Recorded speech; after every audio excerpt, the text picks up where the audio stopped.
Algumas pessoas, historicamente, costumam dizer, depois de cada eleição, que o Brasil está dividido. Não é a primeira vez que eles tentam insinuar a divisão entre ricos e pobres. Não é a primeira vez que eles dizem que o Brasil está dividido entre vermelho e azul, ou entre vermelho e amarelo. Isso é uma bobagem que não tem tamanho.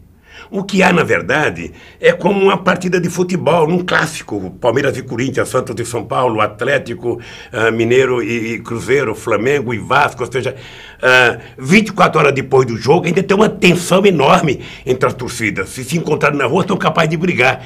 Mas depois as pessoas compreendem que são torcedores, que cada um tem o direito de torcer para o seu time. Na política é a mesma coisa. Sabe, não existe nenhuma possibilidade de imperar neste país qualquer tentativa separatista. Isso só demonstra a ignorância de quem pensa assim. Isso só demonstra a falta de sabedoria política, porque o povo brasileiro acata o resultado eleitoral. Veja uma coisa, no mundo inteiro nós temos essa divisão.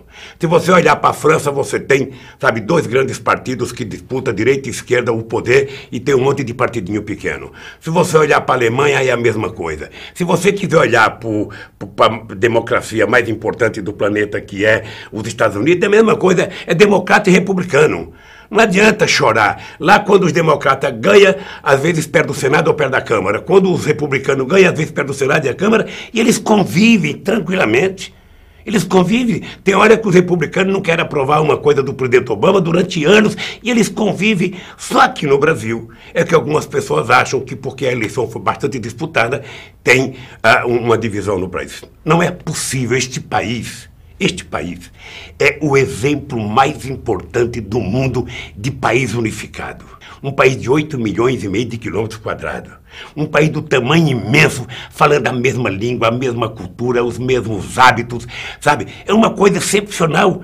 Primeiro, o Brasil é único. Segundo, a Dilma teve 41% de voto no Sul e no Sudeste. É uma pena que algumas pessoas não conhecem o Nordeste, ainda pensam que o Nordeste é atrasado. As pessoas precisam só aprender um pouco de história para saber que durante 300 anos o Nordeste foi mais importante do que São Paulo, do que o Sul do país. E nem por isso se brigava para ser separatista. Ou seja, no fundo, o que nós queremos é um país cada vez mais unido. A Dilma sabe que tem que governar para todos. A Dilma sabe que ela é presidenta do mais rico, é presidenta do mais pobre. Ela é presidenta da classe média. E ela sabe que ela tem que governar com o coração valente, mas o coração de mãe. Embora ela governe para todos, ela tem que olhar um pouquinho para aqueles mais necessitados, para aqueles que mais precisam. Quem é que precisa do orçamento da União? São as pessoas mais necessitadas, não é o mais rico. Mesmo assim, os mais ricos têm mais acesso aos recursos da União do que os mais pobres. Então eu penso que não há possibilidade. A gente não pode pegar meia dúzia de pessoas como exemplo e não pode pegar a mágoa do resultado eleitoral. Gente que chorou porque a Aécio perdeu e que choraria se a Dilma tivesse perdido. Gente que riu quando a Dilma ganhou e que riria se o Aécio tivesse ganhado. Mas isso faz parte da democracia. Esse é o gostoso. É a convivência democrática na adversidade. A gente não tem que morar no mesmo prédio. A gente não tem que morar no mesmo apartamento. A gente não tem que frequentar a mesma religião. A gente não tem que gostar das mesmas cores, do mesmo clube.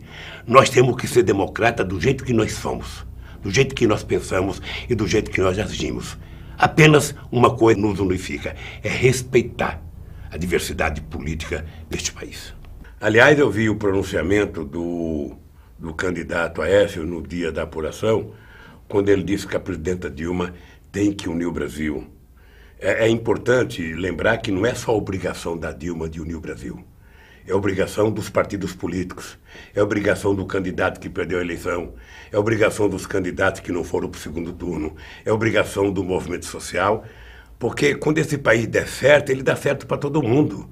Quando ele der errado, ele dá errado para todo mundo. Então não tem essa de jogar apenas a responsabilidade nas costas da presidenta. Não. Nós temos que jogar a responsabilidade nas costas de 200 milhões de habitantes, de 143 milhões de eleitores, daqueles que foram votar e daqueles que não votaram, daqueles que votaram no Aécio e daqueles que votaram na Dilma. A responsabilidade é de todo mundo. Não tem essa da gente se afastar e falar, não, agora cuida. Não, todos nós temos que cuidar.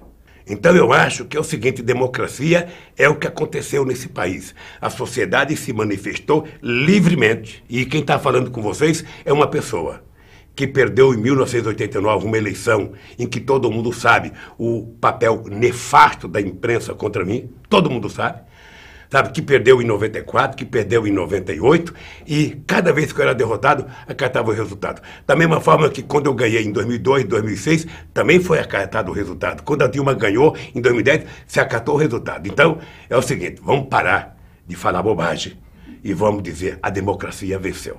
Nesta vitória da democracia, tem um presidente eleito que é a nossa querida Dilma Rousseff.